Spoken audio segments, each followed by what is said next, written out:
Dans cette vidéo, nous allons corriger l'exercice 11 de la page 15 et la page 16 sur la trigonométrie. Alors regardons ce que nous dit cet exercice.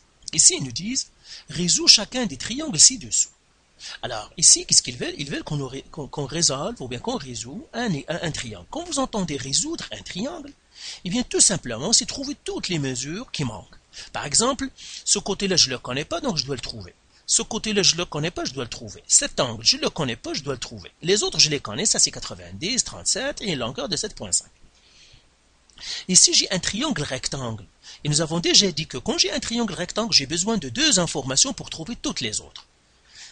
Pourquoi? Parce qu'un triangle rectangle, il y a beaucoup de règles dans un triangle rectangle, comme Pythagore et comme la trigonométrie. Ici, on va faire un petit rappel sur la trigonométrie parce qu'on doit l'utiliser parce qu'on a des angles.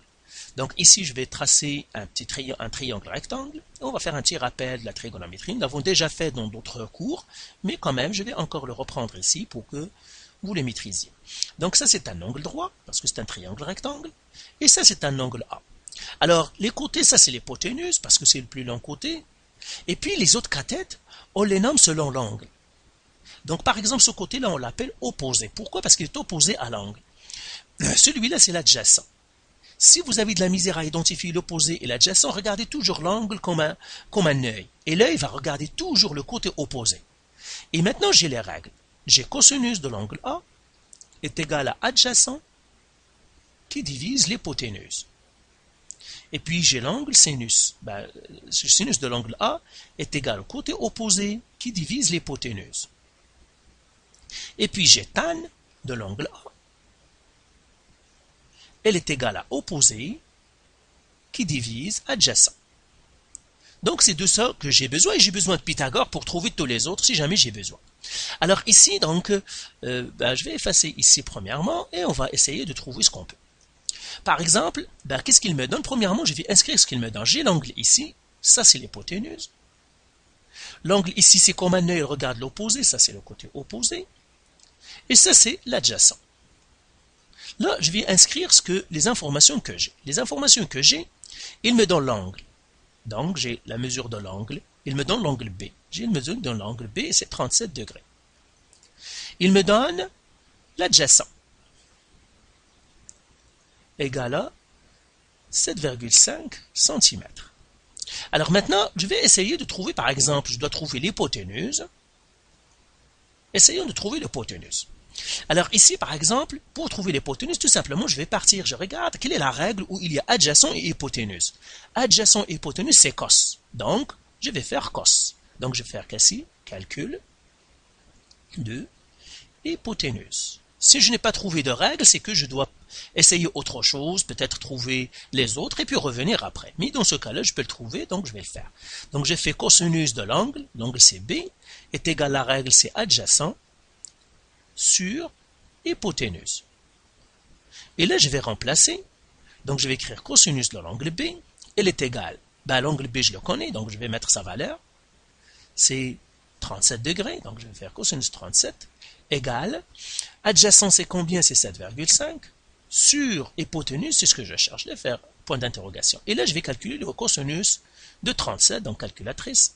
Et là, je fais cos 37. Égal, ça me donne, donc je prends toujours 4 chiffres pour la précision, donc je fais 0,7986 et je fais comme ça sur 1 qui est égal à 7,5 sur le nombre que je cherche. Alors maintenant, qu'est-ce que je vais faire? Je vais faire le produit croisé pour trouver le point d'interrogation. Donc celle-là, je vais le descendre comme ça, je remonte un petit peu mon tableau et là, je fais point d'interrogation égal, ce que je cherche, 1 fois 7,5 qui divise 0,7986. Parce que c'est le produit croisé, donc 1 fois ça qui divise ça. Et la calculatrice, donc 1 fois 7,5 c'est 7,5, donc c'est pas la peine que je l'écrive. Donc je fais 7,5 qui divise quoi? 0,7986. Ça me ferait comme finalement, eh bien ce que je cherche c'est 9,39. 9,39 cm. Je crois que tout est en cm. Et là, je vais l'inscrire à sa place. Donc, celle-là, donc ici, j'écris égal 9,39. Ça, c'est 9,39. Donc, j'ai trouvé AB. Donc, j'écris ici mesure du segment AB est égal à 9,39 cm. Maintenant, je vais chercher le segment AC. Mesure du segment AC. Et là, je vais faire mesure de l'angle A. C'est ça ce que je dois trouver. Alors, maintenant, on va faire le segment AC. Eh bien, donc ici, je vais ajouter ça à ma banque. Peut-être que j'en aurai besoin. Donc, tout ça, je vais les effacer. Je viens de trouver l'hypoténuse. Donc, cette hypoténuse, j'écris la valeur. C'est 9,39 cm. Maintenant, je dois chercher l'opposé. Ben, là, je peux prendre, par exemple, adjacent et opposé. Quelle est la règle où il y a adjacent et opposé? Eh bien, je vois tan. Donc, je vais utiliser tan. Donc, j'écris ici calcul de opposé. Donc, je vais remonter un petit peu. Donc, ça, on va l'effacer complètement. Et on va faire ici calcul de opposé. Calcul de opposé. Donc, vous voyez, je n'ai besoin que de deux choses. Même celle-là, je ne vais pas l'utiliser parce que je vais utiliser adjacent. Je n'ai besoin que de deux choses. Et là, je fais tan. Donc, j'écris tan de l'angle B. Elle est égale à quoi? À opposé sur adjacent. L'angle B, c'est combien? Je le connais. Donc, je fais tan de 37 égale opposé. Opposé, c'est combien? C'est ce que je cherche. Sur adjacent, c'est 7,5. Et là, je pars à la calculatrice. Et je fais tan de 37 degrés qui va me donner finalement, donc j'écris 4 chiffres, 0,7536. Je l'ai fait sur 1 qui va me donner point d'interrogation sur 7,5. Voilà. Et maintenant, qu'est-ce que je vais faire? Je vais faire produit croisé. Donc là, je vais les continuer ici. Et je fais ce que je cherche est égal à 0,7536 fois 7,5 qui divise 1. Ce qui va me faire finalement, donc, je la passe ici, donc ce nombre-là, je le multiplie par 7,5 qui va me donner finalement, qui divise 1, donc divisé par 1, ça ne changera rien, mais on va faire ça. Donc ça me donnerait 5,65 cm. Je prends que deux chiffres parce que c'est mon résultat final. Donc ça, si je viens de le trouver maintenant, c'est 5,65. Donc ça, c'est 5,65 cm. J'aurais pu faire aussi Pythagore parce que j'ai trouvé l'hypoténuse et j'ai une cathète. J'aurais pu faire Pythagore aussi, mais vous voyez, hein, le triangle rectangle est très riche, on peut faire plusieurs choses.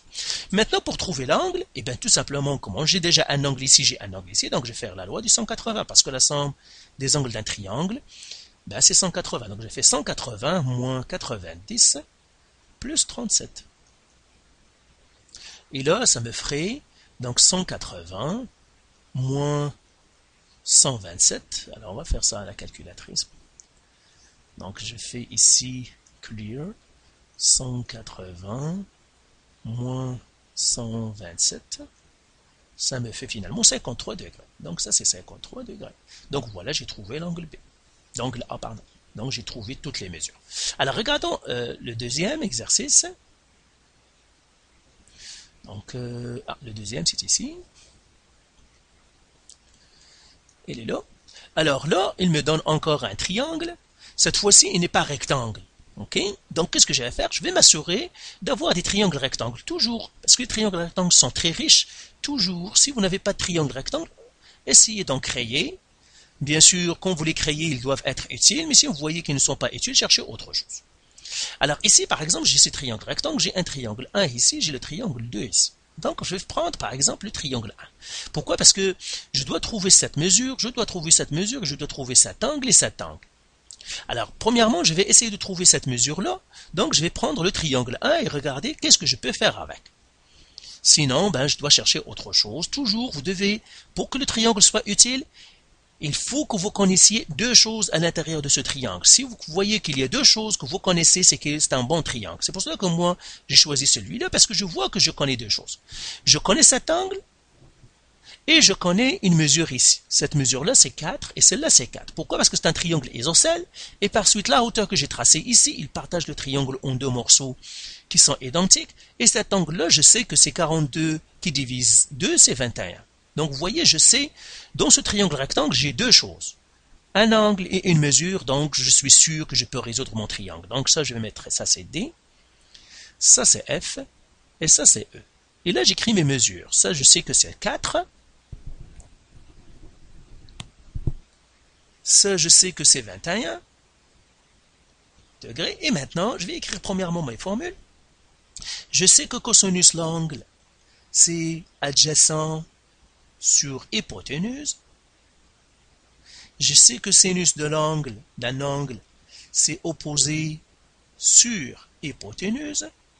Et je sais que tan d'un angle, c'est opposé sur adjacent. Donc ce triangle-là, je sais qu'il va m'aider parce que j'ai deux choses que je connais dedans. Là, je vais écrire les informations. C'est quoi? Eh bien, premièrement, je vais nommer mes angles, mes côtés. Donc ça, je sais que c'est hypoténuse. Ça, c'est le côté hypoténuse de mon triangle. Je sais que ça, c'est comme un œil, donc elle regarde l'opposé, donc ce côté-là, c'est l'opposé. Et je sais que la deuxième cathète, c'est l'adjacent. Et là, je vais tout simplement faire mes calculs. Alors ici, je vais faire les informations qu'il me donne. Il me donne l'opposé est égal à 4. Et il me donne l'angle D, est égal à 21 degrés. Ben, ici, je vais essayer de trouver, par exemple, l'hypoténuse. Donc, hypoténuse. Parce que comme je vous ai dit, j'ai deux informations, je suis sûr de trouver les autres, donc je vais essayer l'hypoténuse. Donc je regarde quelle règle où il y a l'opposé avec hypoténuse. Opposé, hypoténuse, c'est sin. Donc je vais utiliser sin. Donc je vais remonter ça, et je vais faire ici, calcul de hypoténuse. Ou bien le côté df. Alors ici, comment je vais le faire? Eh bien tout simplement, je vais faire sin de l'angle A, elle est égale. Alors, le sinus de l'angle A, c'est quoi? C'est opposé sur hypoténuse. Et là, je vais remplacer. Sinus, l'angle A, c'est 21, qui est égal opposé, c'est 4, sur hypoténuse, c'est ce que je cherche. Alors, je vais continuer ici. Je calcule le sinus de 21. Donc, je fais sin de 21 degrés. Ça me fait, donc je prends encore une fois, comme je vous ai dit, 4 chiffres, 0,35. 84, j'arrondis au quatrième chiffre, et je fais sur 1 égale 4 sur, point d'interrogation. Là, je vais faire le produit croisé, elle est égale à 1 fois 4, qui divise 0,35, 84. Alors, donc ici, je vais faire clear, et je fais 1 fois 4, c'est 4, donc je divise 4 par 0,35, 84. Et là, ça me fait 11,16. Donc, je fais ici égal à 11,16. Ça veut dire ce côté-là est 11,16. Donc, j'ai trouvé déjà une mesure ici. C'est F. Donc, je ferai la mesure de FD. Elle est égale à 11,16 cm. Mais j'ai trouvé du même coup DE. Pourquoi? Parce que c'est un triangle isocèle. Ils m'ont donné qu'ils sont pareils. Donc là, encore, je peux faire mesure de DE. Est égal à 11,16 cm. Et maintenant, comment je vais trouver les angles? Je peux trouver cet angle-là. C'est facile. Comment je vais le faire? Eh bien, tout simplement, donc, je vais effacer ici. Donc, tout simplement, la loi des 180. Donc, tout ça, ça m'a servi. Donc, je peux enlever tout ça maintenant. Et j'écris calcul de l'angle. Calcul de l'angle F. Et là, je fais 180 moins, ça c'est 90, plus 21. Ça c'est la mesure de l'angle F, qui va me donner finalement 180 moins 111, qui va me donner finalement 69 degrés. Donc celui-là, donc j'ai fait ici, mesure de l'angle F, est égal à 69, et comme le triangle est isocèle, la mesure aussi de l'angle E est 69. Donc degré, degré. Donc voilà, tout ce que je pourrais vous dire, toujours regardez vos triangles. Si vous avez un triangle rectangle, assurez-vous que vous avez deux choses dans ce triangle-là. Une mesure et un angle ou bien deux mesures et vous allez résoudre votre triangle. Ça veut dire que le triangle est intéressant. Donc faites les exercices du site et de vos manuels et si vous avez encore des questions, vous pouvez nous contacter.